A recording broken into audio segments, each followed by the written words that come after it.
Aleluya, Dios les bendiga. Bueno, cada uno de nosotros tiene un AK-66, ¿verdad? Cada uno de nosotros tiene un AK-66. ¿Verdad que sí? Mírala aquí, un AK-66. Esto tiene 66 libros, 66 balas tenemos aquí.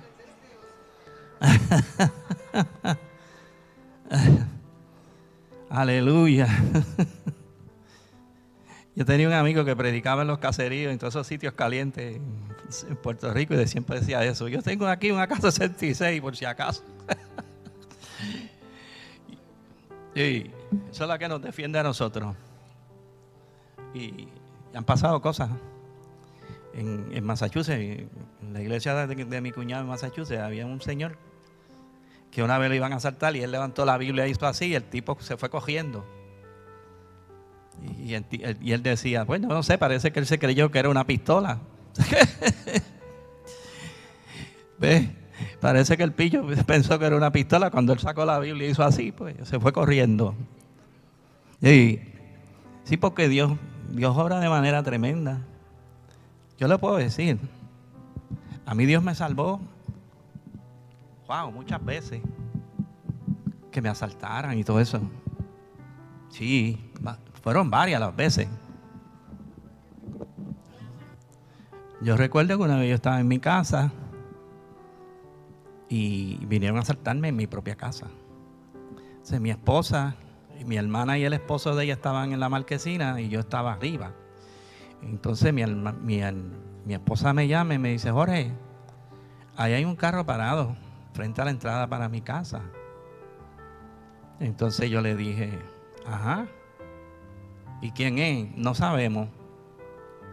Yo dije, pues déjame chequear. Entonces yo salí por la puerta de acá y me paré en el balcón. Claro, no me acerqué porque ahí estaba la verja de la casa y estaba el portón cerrado.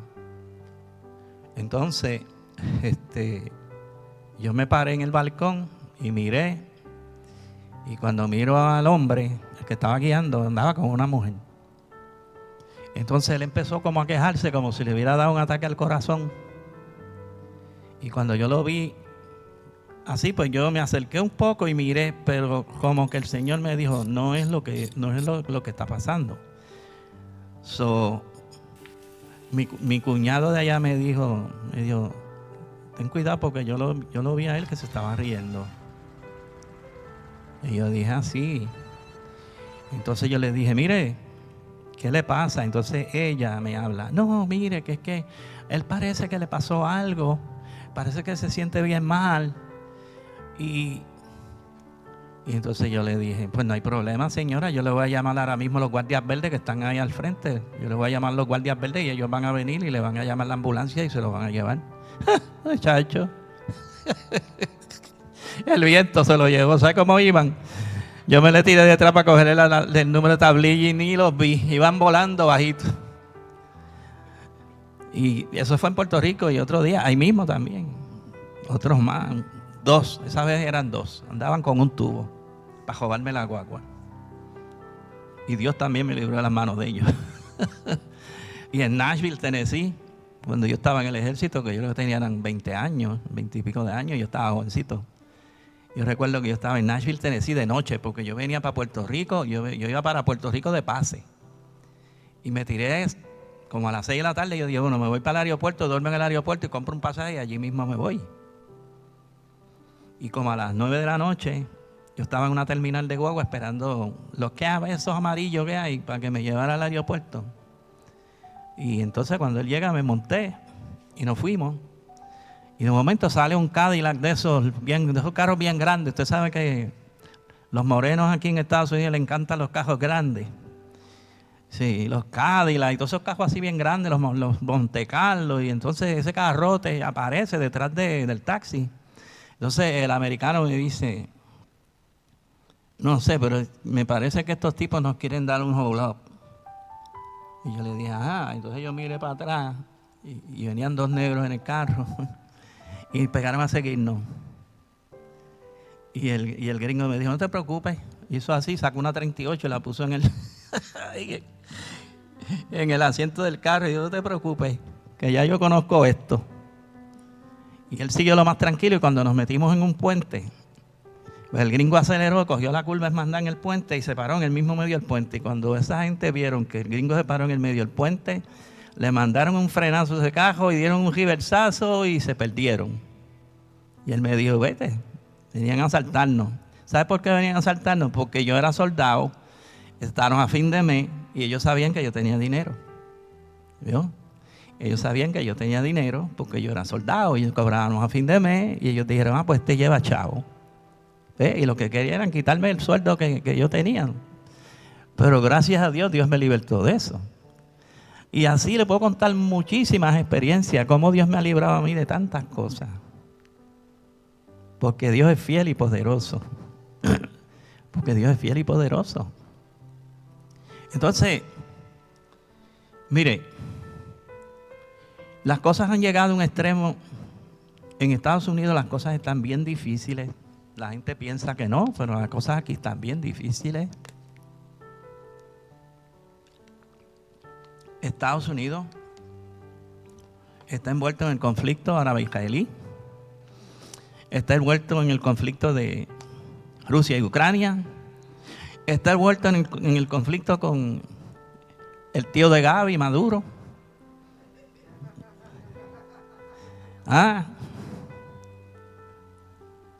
Y entonces, ¿usted sabe cuánto cuesta mover una flota? Mover una flota de barcos de esas que mueven los americanos. ¿Usted sabe cuánto cuesta? Eso es millones y millones largos. Eso es millones largos. Es más, mover un avión nada más. El avión B-2. Son miles largos en combustible nada más. Ese avión, ¿sabe cuánto cuesta? $2,000 millones. Cuesta el avión. 2,000 millones, una máquina de 2,000 millones de dólares. Los americanos tienen como 9 máquinas de esas, 9 o 10. Ese es el avión más poderoso que hay ahora mismo. Y mover un avión de eso cuesta mucho dinero. O sea, que no es como la gente piensa. O sea, y ahora mismo hay tantos conflictos. Los musulmanes se están levantando en los diferentes lugares del mundo. Los otros días se metió una flotilla de allá de España. España se ha vuelto un país antisemita, pero antisemita de la cabeza a los pies. Y lo mismo pasa con Venezuela. Maduro y toda esa gente se metieron antisemitas. Los colombianos están, el Petro está arrematado, ese loco. Porque eso es un loco.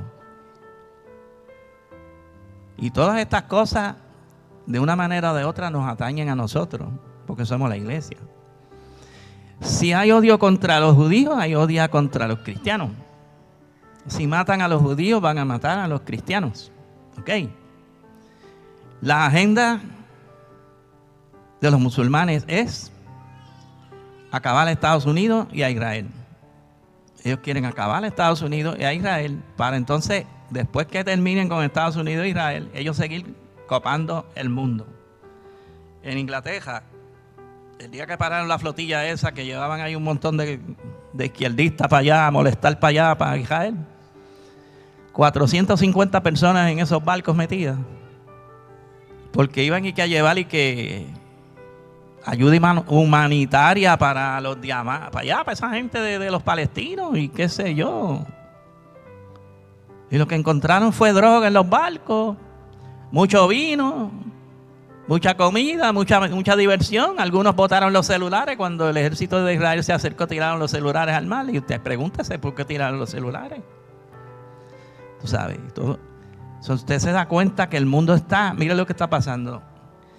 Los musulmanes están haciendo una política en contra de todo lo que es verdad. Ellos todo lo cambian por una mentira. Mire cómo es la cosa. Las feministas en los Estados Unidos, que ahora mismo hay muchachos en las universidades con la bandera de Irán.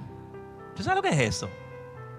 Muchachos americanos, nacidos y criados aquí, levantando la bandera de Irán. Y yo digo, ¿la bandera de Irán? ¿Y por qué esta gente está levantando la bandera de Irán? Cuando Irán es un país.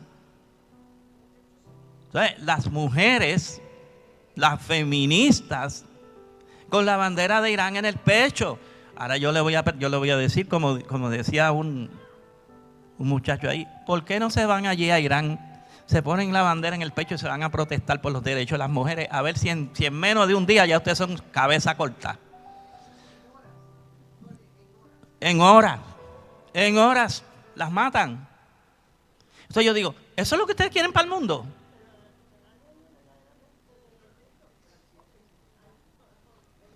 Bueno, lo que se dice es que son feministas y que están luchando por los derechos de las mujeres. Eso es lo que dicen ellas. Pero no solamente defienden los derechos de las mujeres, defienden los derechos de los LGBT, defienden los derechos de los izquierdosos, de cuanta persona que no esté de acuerdo con la democracia y con el sistema de gobierno que vivimos y con el sistema de paz que tenemos, pues ese sirve, tráiganlo para acá. Entonces todas esas situaciones generan a la larga generan en crisis que tienen que ver con lo económico. Y la economía se sigue drenando, y va a llegar el momento en que las cosas, los que vamos a sufrir las consecuencias somos nosotros los de abajo. Porque aquí los millonarios, ¿qué rayos? Esa gente tiene 60 millones en el banco, tienen 250 millones, tienen 1.000 millones, 800 millones en los barcos. ¿Usted cree que eso a ellos los toca? No los toca, pero a nosotros sí. Porque nosotros somos los de abajo. Y nosotros más pobres cada jato. Más pobres, porque entonces ellos para mantener su riqueza empiezan a oprimir abajo. Ya. En 1929 hubo la Gran Depresión, que ustedes han oído de eso. Es una historia, véanlo en la historia. Busque historia sobre eso para que usted vea las cosas que pasaron en 1929. Algunos ricos se suicidaron. Se tiraron de pisos, de edificios y todo, y se suicidaron porque perdieron todo lo que tenían. Las filas llegaban de aquí allá al lago del Alga para conseguir trabajo. Y entonces la gente vivía en las calles tapándose a veces con cartones y cosas porque no había para ellos tener una casa. Y fue una década bien triste para los norteamericanos. ¿Sabe qué sacó a los Estados Unidos de esa crisis? Imagínense, ¿qué fue lo que sacó a Estados Unidos de esa crisis? ¿Usted sabe qué fue? La Segunda Guerra Mundial. La Segunda Guerra Mundial sacó a Estados Unidos de la crisis de la Gran Depresión.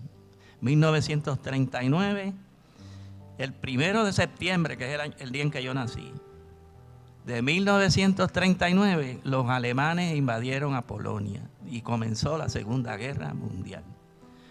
En el 39 los americanos comenzaron a prepararse para la guerra porque ellos dijeron, bueno, la guerra es en Europa, pero nosotros tenemos que prepararnos porque a la larga nosotros vamos a tener que ir para allá porque estaba Inglaterra en el revolú. Entonces los americanos comenzaron a producir aviones, automóviles militares, tanques, bueno, cuánta cosa había, armas. ¿Y qué pasa? Que eso elevó la economía. Entonces los hombres empezaron a servir en el ejército y las mujeres se quedaron trabajando en las fábricas.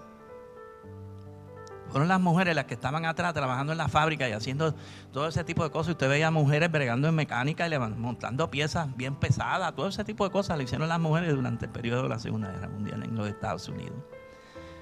Y cuando terminó la Segunda Guerra Mundial, los Estados Unidos tenían una economía bollante. ¿Por qué? Porque la guerra no llegó acá. Acuérdense que la guerra se quedó allá. O sea, los Estados Unidos no sufrieron por causa de la guerra nada. Aquí no se sufrió nada por causa de la guerra. Claro, siempre hubo su escasez y su tontería y sus cosas, pero no fue mucho. Y eso sacó a los Estados Unidos de la Gran Depresión. En este tiempo no sabemos cómo será, pero una cosa sabemos: cuando Trump salga del gobierno, no sabemos qué va a pasar. Yo sé que hasta que Trump esté ahí, la iglesia va a estar protegida. Y aún así, ya usted sabe lo que le pasó a Charlie Kirk, ¿verdad? Lo mataron. Y no solamente eso es así, sino que pocos días después, pocas semanas después, también asaltaron una iglesia por ahí, mataron gente también en una iglesia. Aquí en Estados Unidos estoy hablando. Algo así. Acuérdese que para el musulmán, todo el que lleva una Biblia es cristiano, aunque sea un hijo del diablo. En eso a ellos pues le va a tocar, porque aunque sea un hijo del diablo y que lleva la Biblia bajo el brazo, pues dice, no, yo soy cristiano, qué sé yo qué, pues tú eres cristiano, pues toma, para que dejes de ser cristiano. Así, nosotros tenemos que estar preparándonos para el tiempo difícil que se aproxima. Mire cómo es la cosa. Cuando un boxeador va a pelear, cuando un boxeador tiene una pelea, comienza un entrenamiento. Y el entrenamiento es tanto emocional, físico y mental. Ese boxeador se está preparando para enfrentarse a otro boxeador que también se está preparando y van a tener una pelea.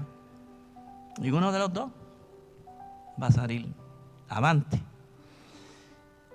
Pero él se tiene que preparar. Entonces, una de las cosas que yo me pregunto, y yo digo, Señor, y me las pregunto para mí mismo. Yo no pregunto por nadie, pero yo pregunto por mí mismo. Y yo digo, Señor, si la venida del Señor, nosotros sabemos que se está acercando. Ustedes han escuchado cuando dicen, el ataque del huracán es inminente. ¿Verdad que lo dicen? Hay un ataque inminente del huracán tal que va a pasar por la Florida. Todo el mundo tiene que tener precauciones y esto y aquello. Y empiezan a preparar a la población para que la población se prepare para ese evento. Porque el ataque es inminente. ¿Qué significa inminente? Que está cerquita, que va a ocurrir, que ya prácticamente eso está ahí. Sí, porque viene, eso viene. Y si nosotros sabemos que la venida del Señor está cerca y que el Señor viene, vivimos nosotros preparándonos eminentemente para encontrarnos con Él. Estará la iglesia preparándose para encontrarse con el Señor, ¿verdad? Entonces, nosotros tenemos que empezar a investigar cuáles son aquellas cosas que nosotros tenemos que tener en nosotros para tener un viaje seguro, ¿verdad? Tenemos que estudiarnos internamente. Dicho en términos de maestros, tenemos que hacernos una catarsis, una inspección dentro de nosotros y decir, Señor, sabemos que tu venida está cerca. ¿Me estaré yo preparando? Entonces tenemos que empezar a mirar la Escritura para ver cuáles son las cosas que Dios nos requiere. Entonces, cuando nosotros vemos la Escritura, como yo siempre digo, hay dos cosas, hay dos maneras, hay dos formas de verlo. Derecha e izquierda. Los de la derecha van a decir, gracias Señor por tu revelarme esto, porque ahora yo sé que me falta y hay una falta en mi vida y yo sé que tengo que correr hacia ti, yo tengo que buscarte y yo tengo que humillarme para que tú hagas esto en mí. Pero hay otros que dicen, los izquierdos, ¿verdad? Dicen, ese hermano está hablando cosas ahí de la Biblia, que yo no entiendo eso, yo no sé qué pasa, que si esto, que si no podemos juzgar, que si no para aquí, que si para allá. Entonces no le dan gracias a Dios. No le dan gracias a Dios. Entonces, como no le dan gracias a Dios, ¿qué hace Dios? Los deja ahí. Entonces los de la derecha que dijeron, gracias Señor, me humillo delante de ti, y empiezan a buscar a Dios más, empiezan a orar, empiezan a ayunar, empiezan a sacar más tiempo para Dios y a ocuparse más de lo espiritual. ¿Y qué hace Dios? Empieza a trabajar con ellos. Porque déjeme decirle una cosa, hay cosas que nosotros tenemos que hacer, Dios no las va a hacer por ti. Hay cosas que Dios tiene que hacer en nosotros, pero hay cosas que nosotros tenemos que hacer, ¿verdad que sí? Porque nosotros somos colaboradores con Cristo. Y si somos colaboradores, ¿qué significa colaborador? Una persona que coopera con el otro, ¿verdad que sí? Los colombianos usan mucho ese término. He escuchado a los colombianos que, ¿verdad que sí? Usan mucho ese término. No, que esa persona me colaboró, que esto, que lo usan mucho. Nosotros no lo usamos así. Nosotros colaborar es simplemente como ayudar a una persona a hacer algo. Y ya, hasta ahí llevamos la palabra, el término. Pero los colombianos a esa frase le dan un poco más de uso. Entonces, nosotros tenemos que colaborar con Dios para que Dios entonces trabaje en nosotros. ¿Vio? Ese es el problema, que nosotros no colaboramos. Vamos a ver un verso. En Judas, este verso yo lo leí una vez, lo voy a leer hoy otra vez. 1:5 dice: mas quiero recordaros, escuche, Judas le está recordando a los hermanos, les dice: mas quiero recordaros, ya que una vez lo habéis sabido. O sea, ya yo se lo dije una vez, pero se lo voy a repetir. Ya yo se lo había dicho a usted una vez, ahora se lo voy a repetir. Que el Señor, habiendo salvado al pueblo sacándolo de Egipto. ¿Habiendo qué? Salvado al pueblo sacándolo de Egipto. ¿Lo salvó o no lo salvó? Sí, lo salvó. ¿Qué dice? Después destruyó ¿a quién? A los que no creyeron. ¿Entiende cómo es? Sí. Hoy en día el diablo ha sembrado tanta duda en los hermanos y en la iglesia, que aunque uno lea la Biblia, aunque uno se lo lea de la Biblia, la gente no lo cree. No, siguen creyendo lo que tienen en su cabeza. No, y siguen viviendo como viven. Entonces, yo digo, si Dios hizo esto con los israelitas, y aquí el apóstol Judas nos está diciendo, tengan cuidado con esto. Recuérdense, después que los salvó, ¿qué hizo? Destruyó, escuche, destruyó a los que no creyeron. Entonces, si nosotros caemos en la incredulidad, si nosotros caemos en no creer la Escritura, en no hacer la Escritura parte de nosotros, y en vez de oír la Escritura para nosotros querer guardarla y querer vivirla, oímos la Escritura para contender y para no, esto, aquello, que eso está bien, que si para aquí, que si para allá, y muchas cosas. ¿Qué va a pasar? Que a la larga va a venir el Señor y usted se va a quedar aquí abajo. Y cuando vengan los musulmanes con los turbantes llenos de piojos y se lo lleven a usted arrestado para allá, para algún lado, ¿usted es cristiano? Sí, yo soy cristiano. Pues mire lo que tengo aquí para usted, una daga así de larga, bien amola, que le brilla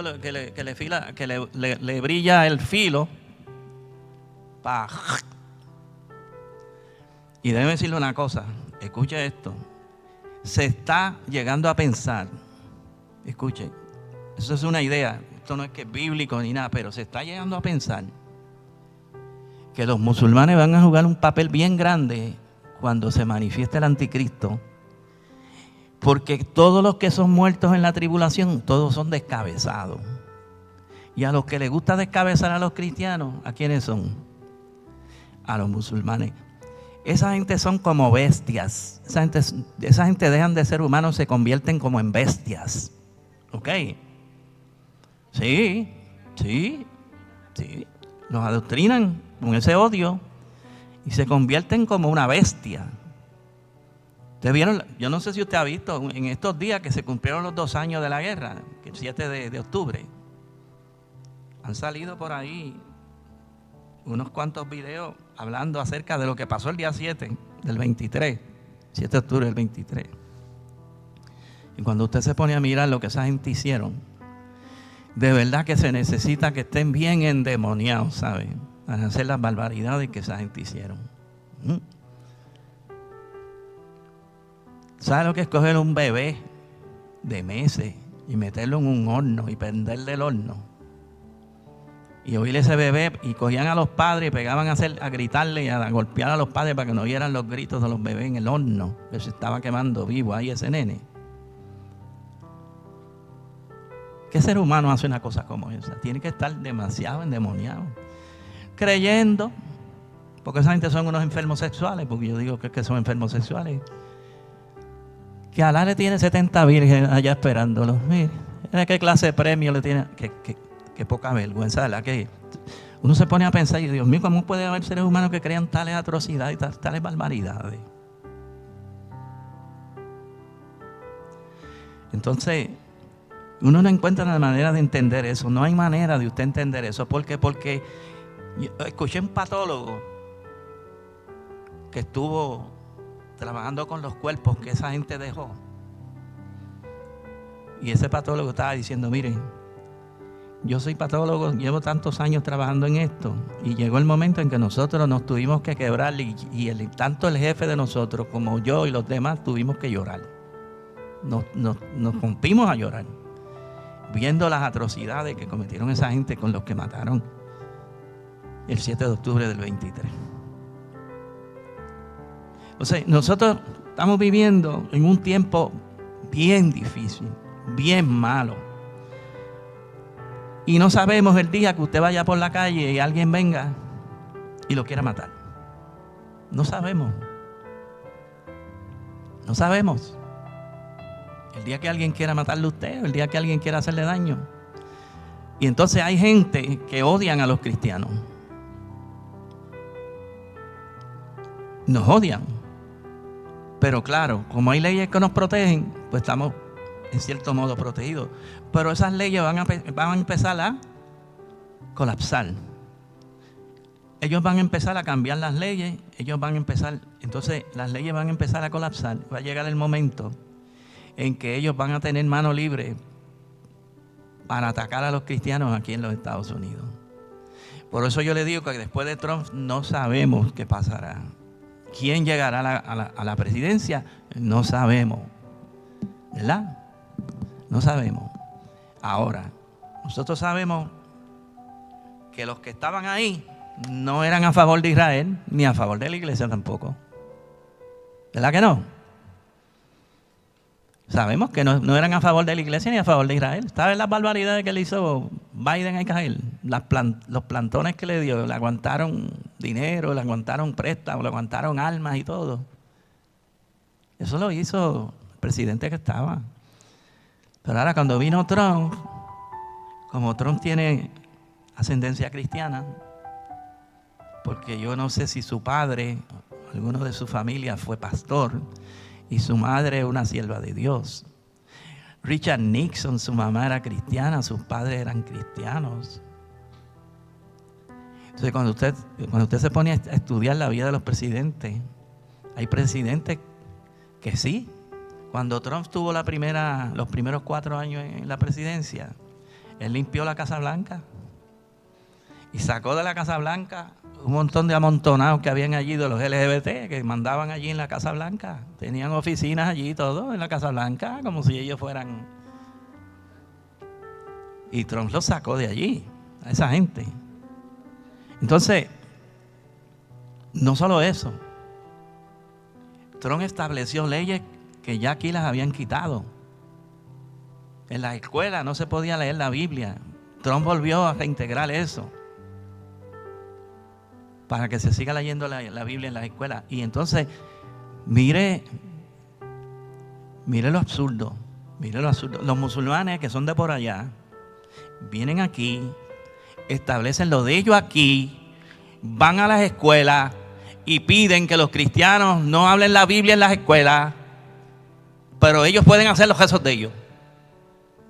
Y nosotros no podemos abrir la Biblia y hablar de Dios, pero ellos sí. Y empiezan a reclamar derechos. ¿Vio? Empiezan a reclamar derechos. ¿Y qué pasa? Que en la medida en que ellos siguen reclamando derechos, van agrandando la matrícula de musulmanes en los Estados Unidos. Y cuando vengamos a abrir los ojos, nosotros vamos a tener ¿cómo se dice eso? Una comuna de musulmanes en los Estados Unidos bastante grande, que va a dar mucho problema al gobierno, y muchos políticos van a ceder para evitar situaciones y problemas. Sí.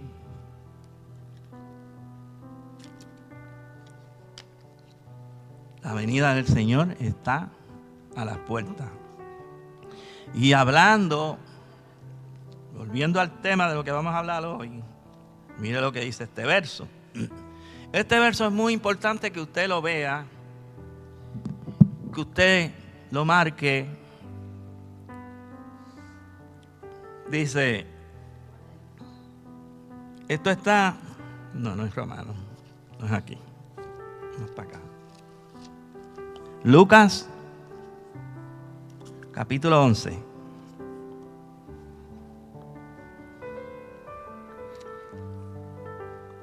Del verso 9 al verso 13. Mire lo que dice. ¿Cuántos de ustedes le piden al Señor? Todos nosotros le pedimos al Señor, ¿verdad que sí? Ahora mire lo que dice aquí. En el verso 9 dice, y yo os digo, pedid y se os dará. Buscad y hallaréis. Llamad, porque todo aquel que pide, recibe. Y el que busca y el que llama. Oh, entonces hay tres cosas ahí que usted tiene que mirar, ¿verdad? Piden, ¿verdad? Buscar y llamar. Hay tres cosas que nosotros tenemos que hacer. Queremos prepararnos para venir el Señor. Ya hay tres cosas ahí que nosotros tenemos que practicar, ¿verdad? Entonces seguimos leyendo. Dice, ¿qué padre de vosotros, si su hijo le pide pan, le dará una piedra? O si pescado, en lugar de pescado, le dará una serpiente. O si le pide un huevo, le dará un escorpión. Imagínense. La hermana que tiene dos nenes chiquititos, ¿verdad? Si la nena viene y te dice, mami, yo quiero que tú me des huevo, yo quiero pan, tú vas a buscar un escorpión y se lo vas a dar. ¿Verdad que no? Nosotros le damos lo mejor a nuestros hijos. ¿Cierto? Los hispanos somos, y digo los hispanos, vamos a decir, los hispanos somos los más alcahuetes con los hijos. Somos los más alcahuetes con los hijos. Sí. Nosotros somos los más alcahuetes con los hijos. Los americanos no son tan alcahuetes como nosotros. Los americanos ya después de cierta edad le dicen a los hijos, no, vaya y gáneselo. Y enseñan que el muchacho ya desde bien joven esté trabajando. Nosotros, hay veces que nuestros hijos tienen 25 años y están con nosotros en la casa y nosotros los mantenemos, le damos todo, le compramos ropa y todo, como si nada pasara. Bien tranquilos y no nos pesa. Así que aquí el Señor le está diciendo,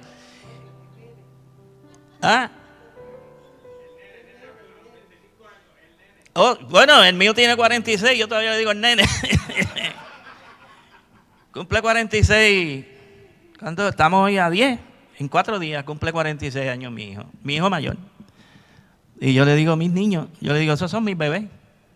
Pueden tener 80 años y son mis bebés, tú sabes, son mis hijos. Y uno los quiere como si fueran unos niños.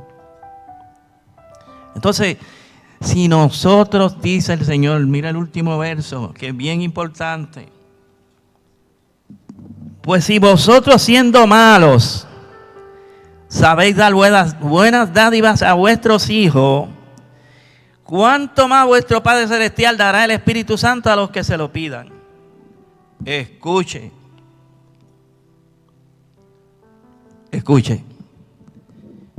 Por eso yo hace poco le dije a usted no recibió el Espíritu Santo, la culpa tiene usted. ¿Por qué? Porque usted no lo ha pedido. Usted no lo ha pedido, usted no lo ha buscado, usted no ha llamado, usted no ha tocado. ¿Vio?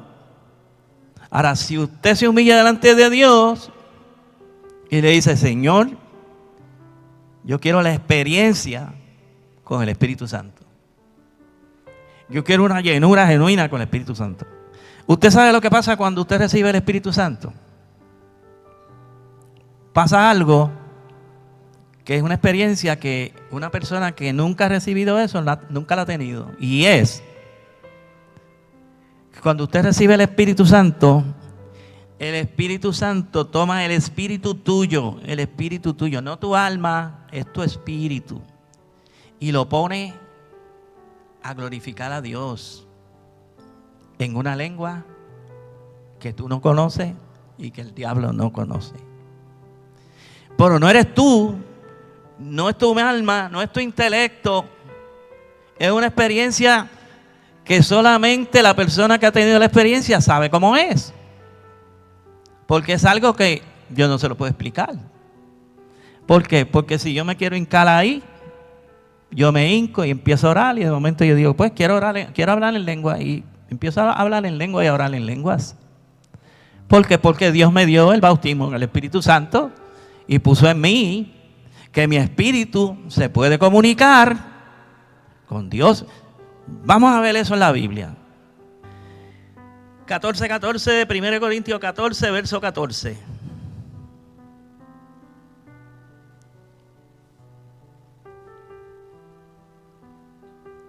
Mire lo que dice, márquelo.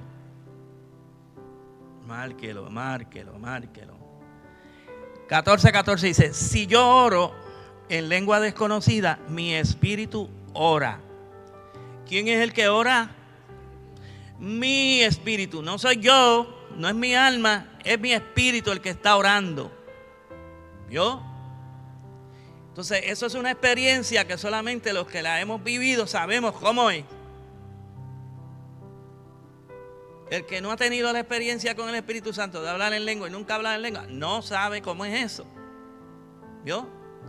Porque nunca lo ha experimentado. Por ejemplo, hace poco hermana Josie en un culto de oración empezó a hablar en lenguas. Y ella empezó a hablar en lengua ahí. Y estaba orando en lenguas. ¿Vio? Y solamente ella sabe la experiencia que ella tuvo. ¿Ve? Entonces, nosotros tenemos que pedirle a Dios que nos dé la experiencia con el Espíritu Santo y que nosotros podamos orar en el Espíritu, que es una oración más ferviente y más poderosa que la oración con el entendimiento. Si usted va a la Biblia, Daniel oró y Dios le contestó. David oró y Dios le contestó. Nehemías oró y Dios le contestó. ¿Verdad? ¿Verdad que sí? Pero cuando usted se va a la Biblia, usted encuentra lo que ellos oraron. Está escrito. No completa las oraciones, pero está escrito. ¿Verdad que sí? Lo que ellos dijeron. Mira, Padre, esto así, mira tu pueblo, qué sé yo. Y hablaron con Dios y Dios le contestó. Escuchen. Cuando Daniel oró a Dios, Dios mandó la respuesta a Daniel. Pero ¿sabe cuánto se tardó el arcángel en llegar a Daniel? 21 días. ¿Verdad? Eso ustedes lo han hablado. 21 días. Y él dijo, me tardé 21 días porque el diablito estaba en el camino con una jecua de demonios y no quería que eso llegara. Y ese ángel tuvo que pelear duro y él dice, y tuve que llamar a Miguel para que me ayudara. Porque yo no podía con el tipo. El tipo está fuerte. Y después le dice a Daniel, y ahora me voy y tengo que volver a llamar a Daniel para yo poder cruzar otra vez para allá arriba. Pues la cosa no es tan fácil, hermano. ¿Vio? La cosa no es tan fácil como la gente se cree. Esto es una guerra espiritual. En el mundo espiritual, cada vez que usted se sienta a orar, es una guerra espiritual. ¿Vio? Y no es contra carne ni sangre, son espíritus inmundos, son ángeles caídos, son potestades que tienen poder. Pero claro, siempre nosotros tenemos la ventaja de que Dios está con nosotros y Dios nunca pierde una batalla.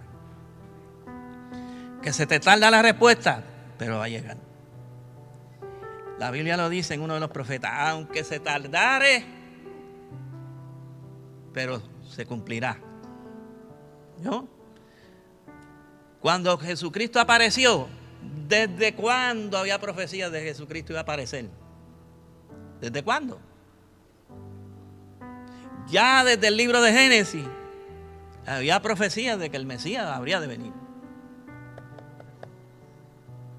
Y en la Biblia dice que Cristo fue crucificado antes de la fundación del mundo.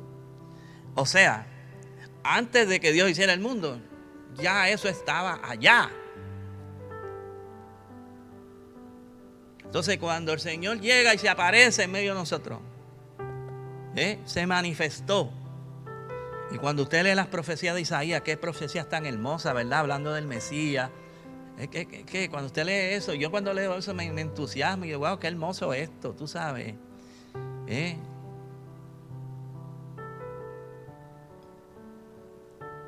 Y hay cánticos de eso. Y nosotros tenemos que saber que las cosas no nos llegan así de fácil. Esto no es así de fácil, ¿verdad? Hay que pelear. Pablo, cuando terminó la carrera, dijo: he terminado la carrera, ¿verdad? He peleado la batalla de la fe. ¿Y qué dijo? Por lo demás me está guardada una corona de vida. Pero hay una pelea, hay una guerra a pelear, ¿verdad? Cuando usted ve a Pablo hablando, Pablo habla como si estuviera en un estadio. Pablo dice: porque muchos, los que cogen en el estadio, todos a la verdad corren, pero uno solo se lleva el premio. ¿Verdad que sí? Entonces Pablo dice: corred de tal manera que lo obtengáis. Usted sabe que esto es un sentir mío y de alguna otra gente. Los hermanos del capítulo 12 de Hebreos son las gradas. Esos son las gradas. Eso están en las gradas del estadio. Y ellos están en las gradas del estadio mirando. Y cuando usted está en una situación difícil, ellos quieren que usted venza, ¿verdad? Los ángeles están mirando. Vamos a ver cómo él puede vencer. Porque los ángeles no saben lo que es estar caído y ser renovado por Dios. Ellos no saben eso, ellos no entienden eso. Eso es algo que los ángeles no entienden. Y ellos están pendientes. La Biblia lo dice, ¿verdad? Que ellos están pendientes a saber, inquiriendo acerca de esta salvación. Porque ellos no saben. Ellos no saben lo que es estar caído y que Dios de momento te levante y que empieces a correr una carrera. Los ángeles no lo saben. Entonces, esos que están ahí en las gradas están diciendo: corre, corre, ve, alcanza. ¿Por qué? Porque cuando nosotros, la iglesia, alcancemos, ellos van a recibir lo prometido. Pero antes de que eso pase, la iglesia tiene que vencer y tiene que ser levantada. Y cuando usted ve en Apocalipsis los primeros capítulos, después de los mensajes a las iglesias, ya del capítulo 4 en adelante, Juan dice: y he aquí una puerta abierta en el cielo. Y oí una voz que me dijo: sube acá. ¿Verdad que sí? Eso es tipo y sombra de rapto. El Señor le va a decir: vénganse conmigo. Y después que el Señor nos lleve para allá arriba, Él se va a parar en el trono y le van a entregar el libro con los 7 sellos. Y Juan lo vio. Y dice que Juan miraba a ver si había alguien digno de abrir los sellos. ¿Y sabe qué pasó con Juan? Se echó a llorar. Se echó a llorar porque no se halló nadie digno de abrir ese libro. Y cuando está llorando, no sé si fue uno de los ancianos, dice: cálmate, mijo, tranquilo, que el león de la tribu de Judá ha vencido y él va a abrir los sellos. Y ahí empieza la gran tribulación. Ahí es que empieza la tribulación. ¿Yo? Ahí empieza la tribulación. El primer sello se abre y lo que salió fue un caballo blanco, ¿verdad? Y todo eso lo hemos hablado. En otra ocasión vamos a hablar determinado tiempo acerca de cada una de esas cosas. Y de ahí se siguen desarrollando todos los acontecimientos que tienen que ver con los 7 años, que es el tiempo del fin. Porque ya después de Armagedón se establecerá en la tierra el milenio, que durará 1000 años. Y después del milenio viene el juicio del trono blanco, y después del juicio del trono blanco viene el estado eterno. Ya no hay nada más. ¿Vio? Cuando yo vaya a hablar de eso, yo voy a tener una pizarra aquí, le voy a poner un timeline ahí y le voy a ir copiando. Mira, aquí pasó esto, aquí pasó esto, aquí pasó esto, para que usted lo vaya viendo y se vaya relacionando con eso. Pero nosotros tenemos que tener nuestro entendimiento bien alerta. Y nosotros tenemos que comenzar a decir: Señor, yo quiero que tú me llenes de tu Espíritu Santo. Yo quiero que mi espíritu pueda orar en lenguas. Porque hay cosas, necesidades que hay en nosotros que no sabemos, pero Dios las sabe. Mire lo que dice. Dice, y de igual manera, 8:26, y de igual manera, Romanos 8:26, y de igual manera el Espíritu nos ayuda en nuestra debilidad. Fíjese que ahí la palabra Espíritu se refiere al Espíritu Santo, está escrito en letra mayúscula. El Espíritu Santo nos ayuda en nuestra debilidad. Pues, ¿qué hemos de pedir como conviene? ¿Lo sabemos? ¿Verdad que no lo sabemos? Dice ahí. ¿Qué hemos de pedir como conviene? No lo sabemos. Santiago también dice lo mismo. Entonces dice, pero el Espíritu mismo intercede por nosotros con gemidos indecibles. ¿Y qué son gemidos indecibles? Ajá. ¿Qué significa indecible? Indecible significa que no lo podemos decir, ¿verdad? Entonces, ¿cómo es eso de gemidos indecibles? Si no lo podemos decir. Son misterios, hermanos. Son misterios. Entonces dice, mas el que escudriña los corazones sabe cuál es la intención del Espíritu, porque conforme a la voluntad de Dios intercede por los santos. Entonces el Espíritu Santo conoce tu necesidad y el Espíritu Santo te pone a orar en una lengua desconocida que solamente Dios la entiende. Nadie la entiende. Nadie la entiende. Vamos a volver a eso ahora, al capítulo 14, para que usted lo vea. Nadie entiende eso. El diablo no lo entiende. Los demonios no lo entienden. Es un lenguaje que usted está hablándole a Dios y solamente Dios lo entiende. ¿Vio? Porque es una necesidad imperiosa en su vida y el Espíritu Santo está intercediendo con usted. Y está llevando tu espíritu a interceder en lenguas delante del Padre. Vamos a verlo otra vez. 1 Corintios.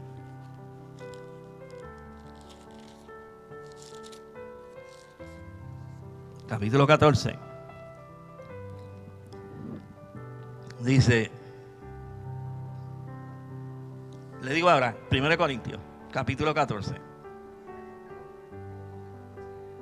Sí, habíamos hablado de ese, pero quiero buscar otro verso ahora. Dice,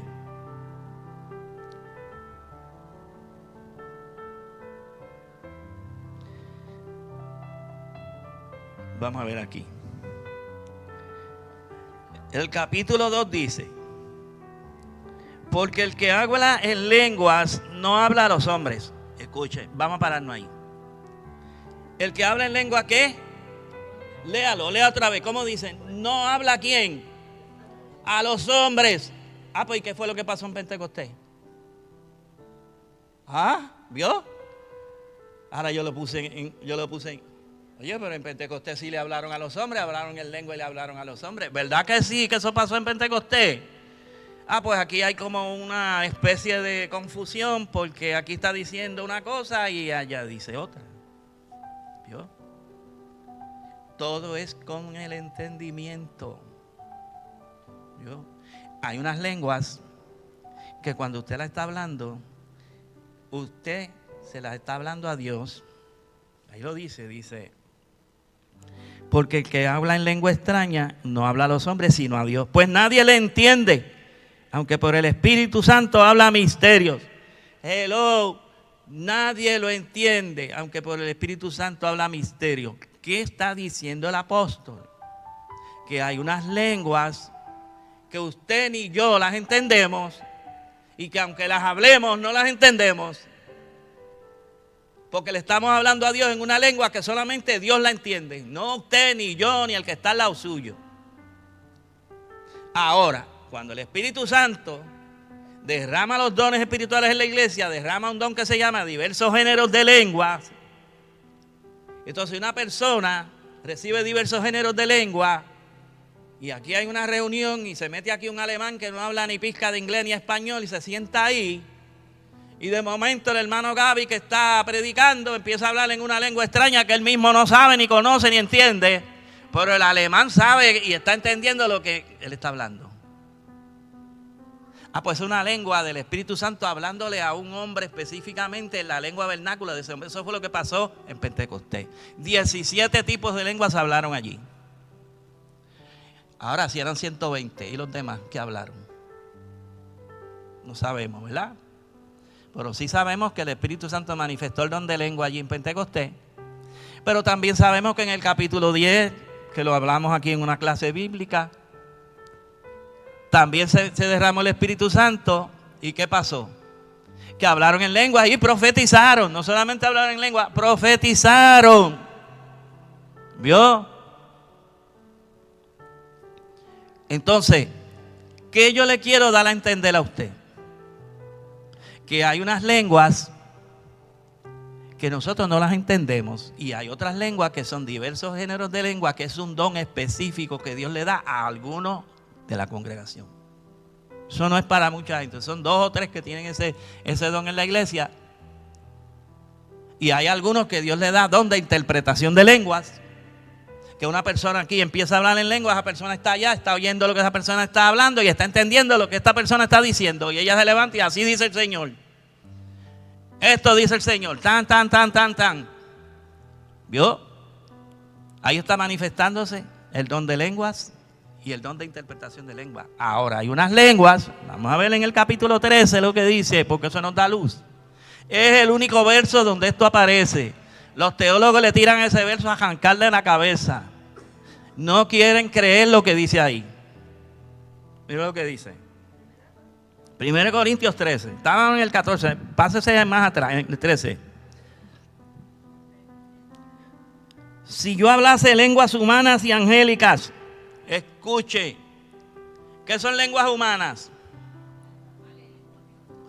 El inglés, el español, el alemán, el griego, todas esas son lenguas humanas. Pero está diciendo, y angélicas. Ese verso lo quieren sacar de la escritura. Lo quieren sacar. ¿Por qué?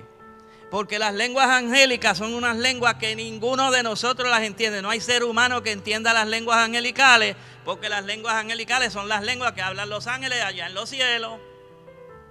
¿Vio? Se lo está diciendo claro. Lenguas angélicas son ¿de quién? De los ángeles las que las hablan. Entonces dice Pablo, si yo hablaré lenguas humanas y angélicas, quiere decir que yo puedo hablar lenguas humanas, pero también puedo hablar lenguas angélicas. ¿Vio? Entonces cuando usted está orando en lenguas y es una lengua desconocida para usted y es una lengua desconocida para todo el mundo, pues lo más probable es que usted está hablando en una lengua angelical, que usted está hablándole a Dios y Dios lo está entendiendo, pero nadie más entiende. ¿Vio? ¿Vio la diferencia entre lo que hablan por ahí, lo que dicen por ahí? No, que en Pentecostés, que el don de lengua no es para todo el mundo. Claro que no es para todo el mundo, pero las lenguas son para todo el mundo. ¿Vio?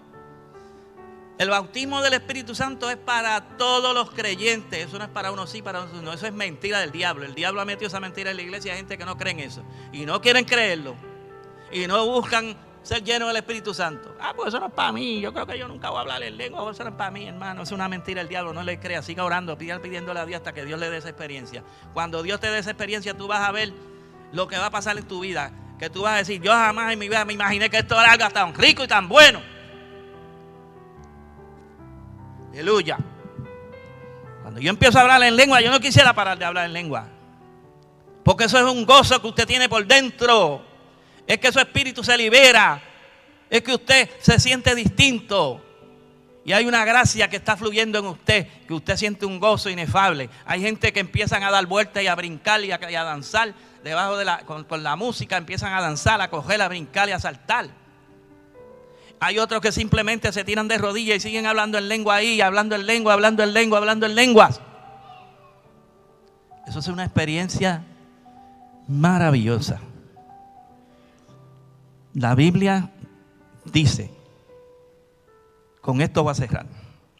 Voy a buscar esos versos para que usted vea lo que son las lenguas. Usted va a ver, hoy te va a entender algo acerca de las lenguas. Porque yo tengo un estudio bíblico del capítulo 14 de las lenguas que yo hablo ahí prácticamente. Todo lo que yo conozco de esto lo hablo ahí. Y yo lo voy a dar aquí. Digo, si me lo permiten. Yo espero que sí. Miren. Vamos a buscar ese verso. A ver si encuentro ese verso.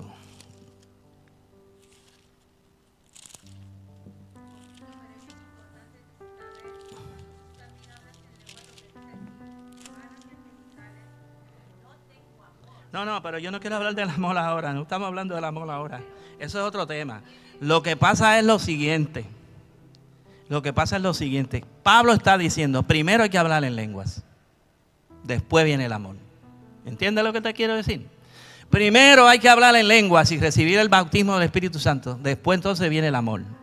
Si una persona nunca ha hablado en lengua, no piense que usted va a amar, como dice la Biblia, porque eso es un error garrafal. El amor viene por el Espíritu Santo dentro de usted. Eso es un fruto del Espíritu Santo. Eso no es de usted, eso es del Espíritu Santo. Y hasta que usted no reciba el bautismo del Espíritu Santo y usted reciba lenguas de fuego, usted nunca podrá alcanzar el amor ágape. O sea, lograr amar a sus enemigos hasta la muerte. No puede. ¿Y por qué usted dice eso? Bueno, vamos a buscarlo aquí. No lo digo yo, lo dice la Biblia.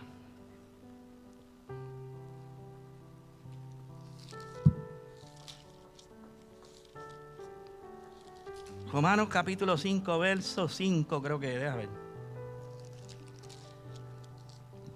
Romanos capítulo 5, verso 5 dice, y la esperanza no avergüenza, porque el amor de Dios ha sido derramado en nuestros corazones. ¿Cuándo fue derramado el amor de Dios en nuestros corazones? Por el Espíritu Santo que nos ha sido dado. O sea, si usted no lo ha recibido, usted no ha recibido el amor de Dios en su corazón todavía. Y yo hablé de eso aquí la última vez y se lo dije. Por eso Cristo no mandó a los discípulos a ir a evangelizar a los samaritanos. ¿Verdad que Cristo le dijo, no vayan por camino de samaritanos, para allá no vayan? ¿Verdad que no? ¿Por qué Cristo le dijo no vayan por camino de samaritanos? Porque ellos no tenían el bautismo del Espíritu Santo y ellos no podían amar a los samaritanos. ¿Por qué? Porque la ley decía, amaré a mi amigo y aborreceré a mi enemigo. Eso es la ley. ¿Vio? La ley dice, amaré a mi amigo y aborreceré a mi enemigo. Eso es ley, eso es la ley, eso era lo que se vivía en la ley. Ojo por ojo y diente por diente. Me sacaste un ojo, yo te saco otro. Después que Cristo muere y resucita entre los muertos y desciende el Espíritu Santo, antes de irse le dijo a ellos, vayan, esperen en Jerusalén hasta que seáis investidos con el poder de lo alto. Entonces meteréis testigos en Jerusalén, en Samaria, en Judea y hasta los últimos de la tierra. ¿Por qué? Porque ya ellos habían recibido el mismo amor que tenía Él en su corazón. ¿Entendieron eso? Yo espero que lo haya entendido. ¿Por qué? Porque Pedro dice, mira lo que dice Pedro. Pedro dice, al afecto fraternal hay que añadirle amor. Entonces el afecto fraternal no es amor, que es lo que confundimos. ¿Vio? La gente confunde el amor con el afecto fraternal. No. Cuando usted lo lee en el capítulo 13, léase el capítulo 13 lo que dice. Y entonces usted va a decir, eso está duro, eso está fuerte. ¿Alcanzaré yo eso? ¿Y llegaré a eso? ¿Yo? Pero el afecto fraternal sí. ¿Por qué?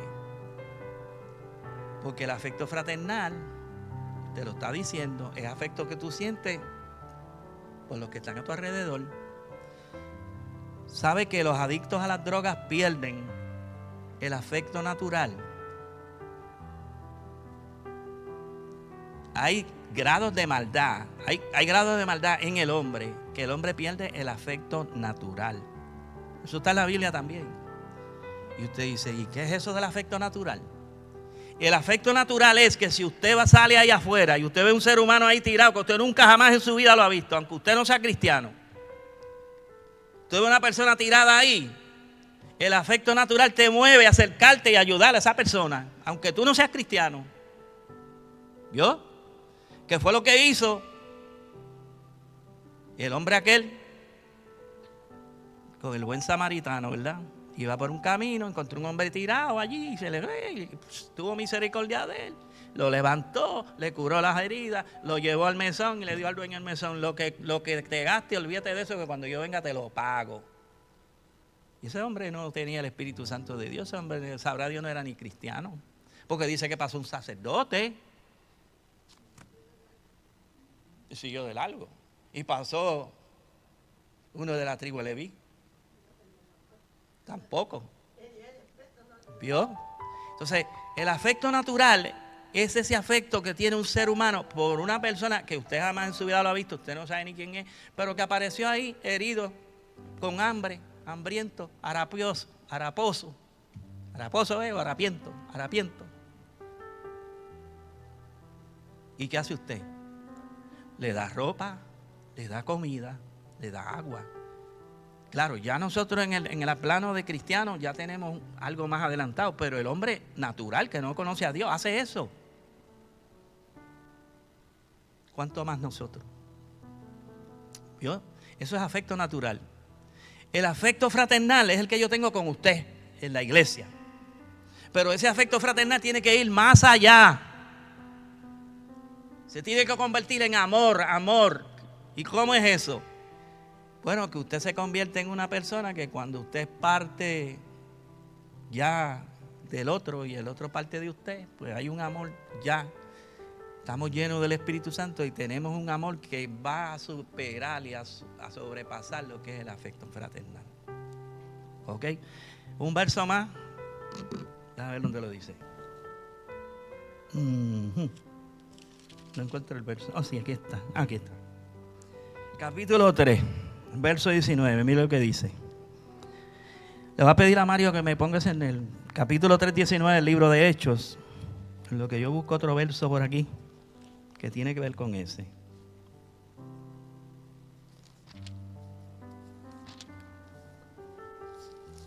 ¿Cuántos tienen prisa? A mí me duele la espalda. Todavía me molesta. Pero que no estoy hablando de las cosas de Dios. Me da una alegría tan grande que no quiero pararme. Pero no se preocupe, esto nada más. Mire lo que dice ese verso. Eso es Pedro hablando. ¿Qué dijo Pedro? Así que arrepentíos. ¿Y qué? Y convertidos. Son dos cosas diferentes. Así que arrepentíos y convertidos para que sean borrados vuestros pecados. Para que vengan de la presencia del Señor tiempos de refrigerio. Y Él envía a Jesucristo que os fue antes anunciado.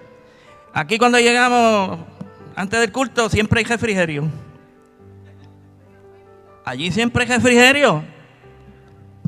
¿Verdad que sí? Siempre hay refrigerio. Y entonces si usted llega cansado, usted llega medio desanimado, Vivi que sale cansado del trabajo, se come un canto de pan allí y se alegra, ¿verdad?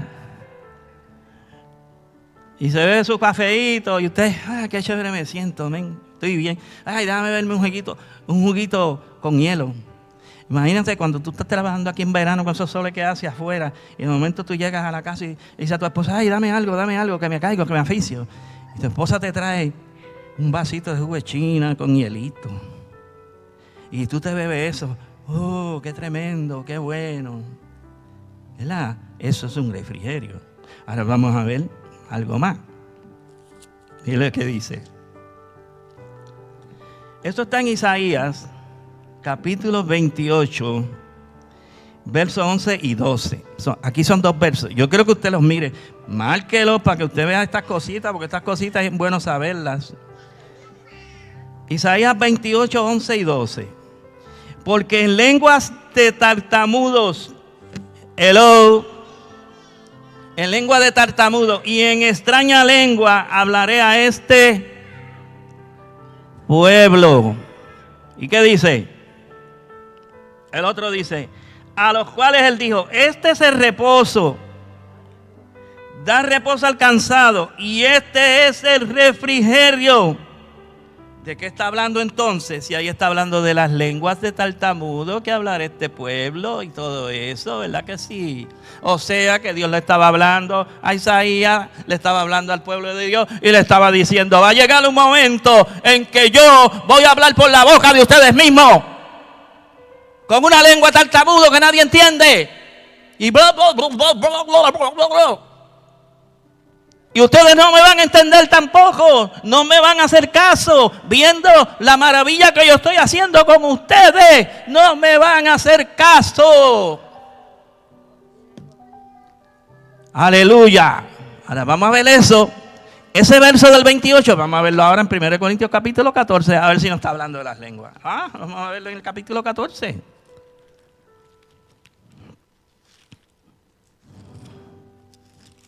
Qué bueno es estudiar la Biblia, ¿verdad?